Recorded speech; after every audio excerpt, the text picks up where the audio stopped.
안녕하세요. 저는 최근에 임신을 해서 회사에 휴직계를 내고 지금 한창 입덧과의 전쟁을 치르고 있는 예비 엄마입니다. 입덧은 보통 사람마다 다 다르다던데 저는 어쩜 이렇게 운 없이 독한 입덧에 걸렸는지 모르겠어요.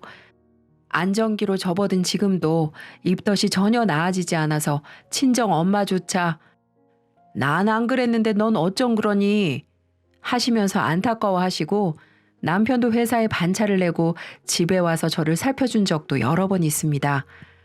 그래도 지독한 입덧 기간을 견딘 건 주위 도움이 많아서죠.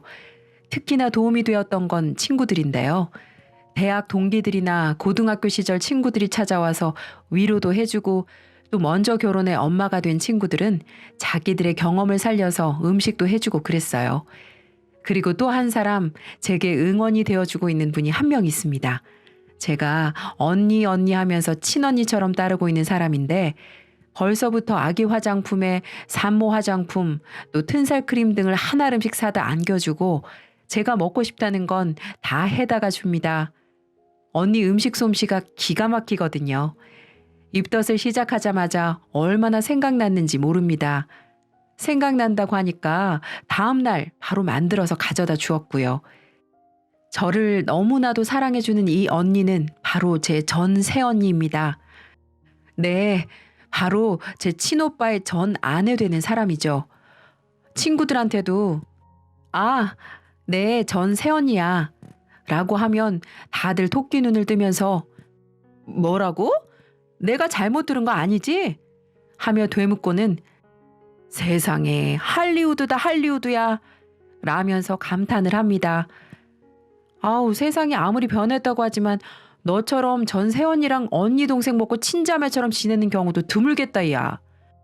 하긴 저도 따지고 생각해보면 참 신기한 관계예요. 심지어 언니는 저희 엄마하고도 아직도 친하게 지내니까요. 다만 호칭이 어머님에서 이모로 바뀌었을 뿐이죠. 언니가 이혼한 후에 엄마가 이제 어머님 아니니까 어머님이라고 안 해도 돼 라고 하셨는데 언니가 그럼 이모라고 부르죠 뭐? 하고 시원시원하게 호칭을 바꿔버렸습니다. 저희 아빠한테도 아직도 아버지 그렇게 부르고요.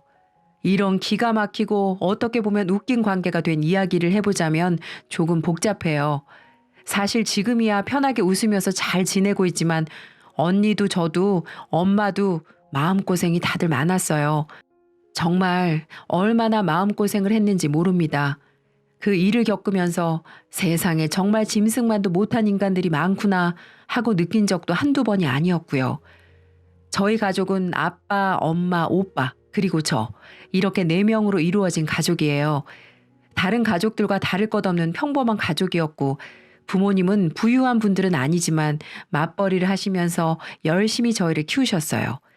아빠도 엄마도 저와 오빠를 충분히 사랑해 주셨고 표현도 많이 하셨습니다.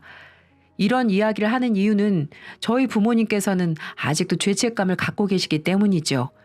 제가 볼 때는 전혀 두 분의 잘못이 아닌데도 말이죠. 오빠는 원래 평범하게 학교 생활을 잘하는 학생이었어요. 모범생이나 전교 1등 뭐 그런 건 아니지만 공부도 그런 대로 잘하고 문제 일으킨 적도 없는 평범하디 평범한 학생이었죠. 그런 오빠가 엇나가기 시작한 건 고등학교 2학년 올라간 직후부터예요. 학교에서 친구를 잘못 사귀었습니다. 정확히 말하면 오빠하고 아주 친하게 지내던 친구가 있었는데 그 친구가 질 나쁜 친구들과 어울리기 시작하면서 오빠를 끌고 들어간 거죠. 절친한 친구가 잡아 끄니까 오빠가 얼레벌레 어울리기 시작한 게 결국 오빠까지 잡아먹었어요. 학교에서 연락도 많이 오고 엄마가 학교에 가서 선생님도 많이 만나시고 그랬었어요. 그래도 다행히 범죄나 불법적인 일까지 가진 않았지만 오빠는 이미 공부는 손 놔버리고 부모님 말씀에는 하나하나 다 반항하는 전혀 딴 사람이 되어버렸습니다. 엄마가 울면서 타이르고 아빠가 엄하게 혼내도 소용이 없었어요. 오빠는 몇 년 후에 성인이었고 덩치도 커지고 있었으니까요. 저도 그런 오빠가 낯설었고 무서웠습니다. 그러다 보니 오빠랑 점점 대화도 하지 않게 되었고요. 오빠도 저한테 관심이 없었어요. 고등학교 3학년이 되자 학교에서는 강경하게 오빠가 어울리는 무리들을 대처했고 결국에 그 무리는 말하자면 해체가 되었습니다. 심한 학생들 중에는 전학을 간 사람도 있었다고 해요. 그리고 그때를 기점으로 오빠와 오빠 절친도 얌전하게 학교 생활을 하게 되었어요. 애초에 둘 다 주체적으로 이끄는 애들은 아니었으니까 금방 얌전해지긴 하더라고요. 그런데 성적은 이미 바닥이고 좋은 대학을 갈 성적이 나올 리가 없죠. 다행히 고등학교 1학년 때 정상적으로 학교 생활했던 기록을 어떻게 잘 포장해서 지방의 한 전문대에 가게 되었어요. 대학 생활을 하는 동안에는 크게 문제 일으킨 것도 없었고 그냥저냥 생활 잘 하는 것 같았죠. 성적이 뛰어나거나 그런 건 아니지만 그래도 학교에서 잘릴 정도는 아니었으니 계속 다닌 거겠죠. 오빠가 졸업하고 나서 저도 대학을 갔습니다. 저는 4년제 대학에 진학했어요. 그리고 1학년 때 선배였던 현재의 남편을 만나서 연애를 하게 되었고요. 부모님은 또 다른 고민이 생기셨습니다. 오빠가 졸업 후에 말 그대로 집에 눌러 앉으면서 놀고 먹는 거예요. 오빠는 시력이 아주 나빠서 군대도 가지 못했습니다. 아빠는 아유, 신거만 정상이었어도 군대라도 집어넣었을 텐데 라고 하셨어요. 아빠가 졸업했으면 일 구해서 독립해라 라며 강하게 말씀하신 적도 여러 번이었지만 오빠는 네 이렇게 대답만 할 뿐 일을 구할 의향이 전혀 없어 보였어요. 용돈이 필요하면 단기 아르바이트를 몇 번 하는 것도 같았는데 어째 제대로 된 일은 구하지도 않더군요. 너 여기라도 취직해서 일해라. 아빠 최후 통첩이고 여기서 일 안 할 거면 집에서 나가라. 어느 날 아빠가 오빠에게 하신 말씀이었어요. 제가 대학교 4학년이었죠. 아빠는 아빠 대학 선배를 통해 어찌어찌 일자리를 구해 오셔서 오빠에게 당장 내일부터 옷 차려입고 출근하라고 하셨어요. 어떻게 보면 아빠의 인맥발로 들어가게 된 회사지만 그렇게 해서라도 아들을 백수로 내버려 두기 싫으셨던 아빠 마음도 충분히 이해가 갔어요. 네가 안 구하니 내가 구해왔다. 이러면서 일하라고 강하게 말씀하시는 아빠 때문에 오빠는 결국 아빠 선배 되시는 그분의 사업체에서 일을 하게 되었습니다. 아빠의 눈치가 보여서 그런가 의외로 얌전히 출근 잘하고 한번 일을 시작하니까 착실하게 잘 다니기 시작하더라고요. 저렇게 일하다 보면 언젠가 꼭 더 성실하게 일해서 사람답게 잘 살 거야. 엄마는 오빠를 믿어? 그래도 학창 시절에 그렇게 놀았는데? 그래도 엄마한텐 자식이잖아. 엄마는 내 자식이 애초부터 천성이 나쁜 애라고 믿지 않아. 엄마의 말이 그렇게 시원치는 않았지만 저도 당시 졸업을 앞두고 취업 준비로 바빴고 엄마의 희망적인 마음을 깨고 싶지 않아서 오빠 얘기는 거기서 멈추었습니다. 당시 오빠랑은 거의 남이다시피 얘기를 하지 않고 서먹함에 끝을 달리는 사이이기도 했고요. 그래, 일하다 보면 성실하게 사람 되겠지 하면서 그냥 넘어갔었어요. 저는 대학교를 졸업하고 나서 한 기업에 취직했습니다. 남편은 졸업 후에 현역으로 입대해서 복무를 시작했고요. 제가 내가 먼저 열심히 벌어놓을게. 제대하고 오빠 취직하면 결혼하자. 라고 했더니 남편이 난 진작에 적금 들어놨어. 하더라고요. 그렇게 저희는 결혼을 약속하게 되었죠. 이미 서로 부모님들께도 인사드린 상태였고 저희 부모님도 남편을 좋아하셨어요. 저도 시부모님께 처음 인사드렸을 때부터 좋게 봐주셔서 따로 인사도 드리고 종종 뵈었었고요. 그러던 어느 날이었습니다. 아마 제 기억에 남편 제대하기 정말 몇 주 전이었던 걸로 기억하고 있어요. 아버지, 엄마, 저 결혼하겠습니다. 뭐? 네가 결혼을? 네가 만나는 사람이 있었어? 네, 길게 만나진 않았지만 저랑 잘 맞고 좋은 여자예요. 결혼하겠습니다. 오빠가 난데없이 결혼 선언을 했습니다. 진작에 연애 사실을 밝히고 만나던 저와는 다르게 오빠는 자기 연애사나 만나는 사람에 대해서 아무 말도 하지 않고 있었거든요. 그저 얌전히 회사나 다니면서 일하는 줄 알았던 아들이 갑자기 며느리를 데려오겠다고 하니까 부모님은 당황하셨죠. 아니, 나는 물론 결혼이 나쁜 건 아니지만 당연히 희영이가 먼저 갈 줄 알았는데. 요즘 세상에 뭐 그런 걸 따지냐면 그래도 제가 먼저 가는 게 어르신들 보기에도 더 좋겠죠? 동생보다 오빠가 먼저 가는 게 낫잖아요. 이상한 논리이긴 했지만 아빠는 저놈이 그래도 가정 이루고 하려는 거 보니까 철이 좀 들긴 들었나 보다. 대책 없이 결혼하겠다고 하진 않겠지?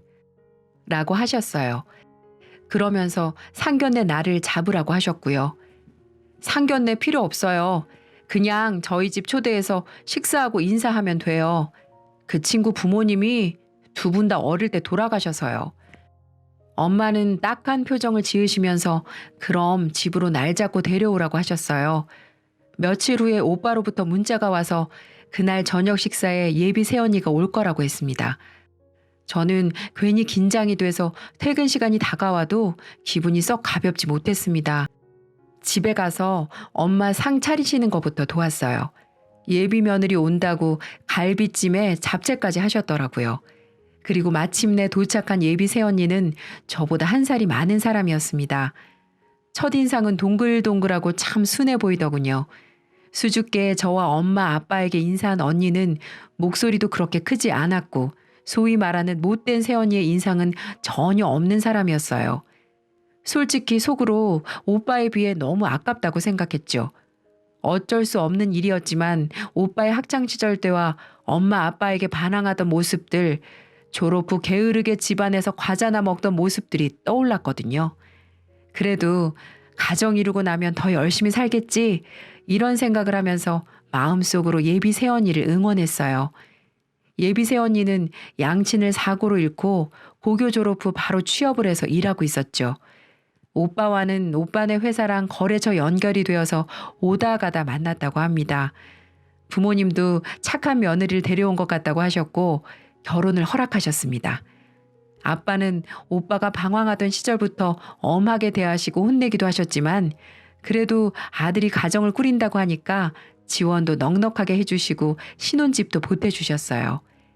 결혼식도 예비 새언니의 가정사정상 크게 올리지 않았고 작은 식장에서 조촐하게 올렸어요. 언니와 오빠는 저희 집 근처에서 멀리 안 떨어진 곳에 살림을 차렸고요. 새언니하고는 사실 처음에는 어색했습니다. 아무래도 오빠랑 저의 사이가 서먹하니까요.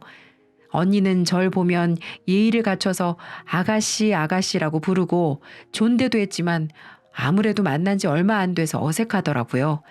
더군다나 저는 못된 시누이가 되기는 싫어서 일부러 언니네 집에 간섭하는 것처럼 보인다거나 그런 오해 사기가 싫어서 일부러 거리를 둔 것도 있고요. 그래도 언니는 엄마한테 참 잘하더군요. 사이가 좋은 고부관계였죠. 엄마도 걔 붙잡아서 가정 이루게 한 것만도 고마운 애야 하시면서 일체 시집살이 안 시키려고 하셨는데 언니가 먼저 엄마한테는 어머니 같이 점심 먹어요. 어머니 잘 지내고 계시죠? 어머니 저번에 반찬 너무 맛있었어요. 하면서 문자도 보내고 살갑게 굴었거든요. 얘가 부모님 사랑에 많이 고팠나 보다. 그러니 이 시애미한테 이렇게 살갑게 굴지. 내가 엄마는 못 대줘도 잘 대해줘야지. 아유 참 말도 이쁘게 해. 시모 복이 아니라 며느리 복도 있는가 보다. 그러다 보니 엄마도 며느리를 예뻐하시고 오빠가 늦게 퇴근하면 종종 집으로 불러서 저녁도 같이 먹었습니다. 아빠도 새언니를 좋아하셨고 저도 그런 식으로 언니랑 얼굴을 보다 보니까 점점 어색하지 않게 인사도 하고 안부도 묻고 하는 사이가 되어갔어요. 오히려 오빠보다도 더 가까워졌죠. 사실 제가 언니와 오빠의 결혼 생활을 다 알지는 못합니다. 말씀드렸다시피 오빠와는 서먹했고 저도 곧 남편이 제대하고 회사에 취직을 했거든요. 이제 제가 시집갈 차례가 된 거죠. 남편이 취직해서 지금까지 일하고 있는 곳은 나름 네임밸류도 있고 신입이라도 초봉이 넉넉했던 곳이었습니다. 저도 남편도 대학 시절 아르바이트부터 모아온 돈이 있고 또 적금도 있어서 남편이 취직함과 동시에 자연스럽게 결혼을 진행하는 걸로 이어졌어요. 그 과정에서 간간히 언니가 이런저런 정보도 알려주고 자잘한 선물도 줘서 언니랑은 더 가까워졌네요. 물론 오빠랑은 그대로였고요. 언니는 오빠랑 잘 지내요? 나랑 엄마한테만 너무 자주 연락하는 것 같아. 네, 뭐 잘 지내요. 오빠가 워낙 일을 열심히 해서요. 저도 회사 일해서 알잖아요. 얘기 들어보면 잘 지내는 것 같았고, 언니랑은 가까워졌어도 오빠한테 관심이 없어서인지 더 깊게 물어보고 그럴 생각은 들지 않았습니다. 아무튼 그렇게 저도 결혼 준비 잘 마치고 결혼했고, 집에서 독립해서 남편이랑 같이 살게 되었어요. 결혼하고 나서도 저는 더 열심히 일을 했고, 나름대로 신혼부부라고 평일에는 일하고 주말에는 남편이랑 놀고 하느라 집에는 신경을 통 쓰지 못했어요. 부모님께도 간간히 안부 전화나 문자만 드리고 예전처럼 많이 얼굴 뵙지도 못했고 언니랑은 더더욱 보지 못했죠. 그래도 가끔씩 잘 지내냐고 문자는 하고 형식적으로라도 밥 한번 먹자 이런 얘기도 나왔어요. 그러던 어느 날이었습니다. 제가 첫 결혼 기념일을 한 달도 채 남겨두지 않은 시점이어서 그날 뭐 할까 이렇게 행복한 고민을 하면서 지내던 때였어요. 회사에서 일을 하고 있었는데 갑자기 전화가 오더라고요. 여보세요? 네, 혹시 김명숙 씨 보호자 되시나요? 네, 저희 엄마신데요. 지금 김명숙 씨가 교통사고를 당하셔서 응급실에 이송되고 계세요. 저희가 병원 알려드릴 테니까 그쪽으로 오실 수 있으세요? 정말 그 말을 듣고 정신줄을 어떻게 잡았는지 모르겠어요. 넋 놓고 있는 저를 회사 선배 언니가 잡아 흔들면서 정신 차리고 얼른 가보라고 가방을 챙겨주었고 저는 혼이 나가서 가방을 챙겨 회사를 빠져나가 택시를 금방 잡고 병원으로 출발했습니다. 택시 안에서 남편에게 전화해 상황을 얘기하면서 울음을 터뜨렸죠. 남편은 저를 달래면서 자기도 금방 가겠다고 걱정 말라고 해주고 제 모습을 보신 택시기사님도 아유 어쩌나 이봐요 아가씨 울지 마요. 내가 금방 갈 테니까 정신 단단히 차려야지 하시며 속도를 높여주셨어요. 응급실에 도착하니까 난리통이었습니다. 알고 봤더니 그 대낮에 졸음운전자가 사고를 내서 몇 중 추돌 사고가 나서 환자가 한꺼번에 많이 발생한 모양이었어요. 여기저기 우는 보호자들과 환자들이 있었고 저는 엄마를 찾기 시작했습니다. 피가 모자라요. 수혈이 필요한데 혹시 혈액형이 어떻게 되세요? 간신히 찾은 엄마는 피가 필요했어요. 그러나 저는 엄마에게 피를 줄 수 없었습니다. 엄마는 O형이었고 저는 아빠를 닮아서 A형이었거든요. 오빠도 저와 같았고요. 엉엉 울면서 어떻게 해야 할지 생각하다가 남편에게 전화를 걸었어요. 하지만 남편도 맞지 않더군요. 그러다가 생각난 사람이 바로 새언니였습니다. 언니에게 전화를 걸었더니 한참 후에 받더라고요. 언니는 우는 제 목소리를 듣고 놀라더니 제가 사정을 설명하자 잠시만 기다려달라며 전화를 끊었어요. 조금 뒤에 언니에게 문자가 왔더군요. 내가 O형이에요. 아가씨, 내가 금방 갈게요. 걱정 말고 울지 말고 기다리고 있어요. 라고 말이죠. 정말 그 기다리는 시간이 천년같이 흘러가고 30분이 거의 다 되어서 언니가 도착했어요. 그런데 저는 깜짝 놀랐습니다. 언니가 경찰관의 손에 한쪽 팔을 잡혀서 들어왔거든요. 언니의 옷차림도 온통 검은 옷에 검은 모자까지 쓰고 있었고요. 평소에 언니의 모습과는 전혀 달랐습니다. 언니, 이게 어떻게 된 거예요? 아가씨, 설명은 나중에요. 어머님 어디 계세요?